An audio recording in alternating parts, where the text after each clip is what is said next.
You know, Jack, I put out a Twitter poll saying NFL ratings are down because election, games are boring, too many penalties, no superstars, or whatever. What do you think? First off, it's the Trump effect. I mean, it's all election. I think it's majority election. I mean, the election has turned into a reality show, and everyone wants to watch it. I know I watch debates now like I never have, and I'm an avid football fan. And I think I actually have paid more attention to politics over the past 2-3 months than I have football. And I mean, Sunday Night Football is our property at NBC, and you hate to say it, but it's going to have trouble finding an audience. Wouldn't you expect this Sunday night? Yes, I would. Trying to be.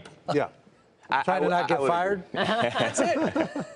You know, it's unique. But, you know, the one thing the NFL has, I think that you got to keep in mind is fantasy football. I think fantasy football has reinvigorated the fan experience. I think women. You think it's peaked?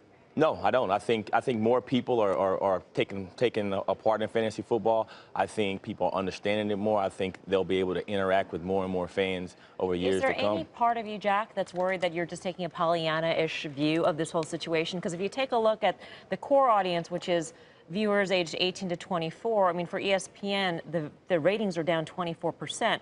Are you worried that couldn't this be a broader issue here? I mean, this is what we're seeing happen across the television spectrum, not just sports, but it is happening very sharply with sports. If we see this through December, I'll be concerned. But you know, once the election is over, I think those numbers will come in a bit. Unless Trump wins. Unless Trump wins, that's true. He'll continue to draw attention. Yeah. But keep in mind as well, internationally, the game is expanding. There's been more and more fans, you know, whether it's China. I was in China last year with the NFL, and I've actually been in Europe, and you've seen what they're done in the UK. So there are opportunities to expand. I think there are 3 problems with the product. Number 1, the games are too delayed. There is no flow of play anymore. Everything is interrupted. There are penalties all the time. There are booth reviews of everything. That's number 1. Number 2, I think the concussion thing has had some dampening effect. And number 3, I think they've diluted their product by overexposing it. There are too many games on too many nights. Every other night. Yes. And then when they go to London, there's a game on at 9 a.m. on Sunday morning. And then there's one at 11, and then there's one at 4, and then there's one at 9. I think they've... Supply-demand curve's broken. Yeah, and the NFL Network, I think, may be backfiring a little bit to that point, just because now the NFL is actually trying to push more games onto their own network.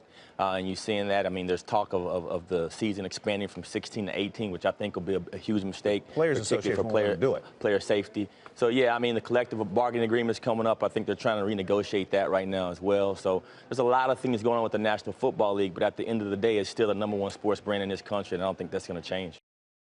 Hey CNBC fans, thanks for checking out our YouTube channel. Here you're going to find videos packed with all of the information that you need to be smarter about your finances. You can subscribe by clicking right here and click on all the videos around me or the I right here to watch the latest from CNBC.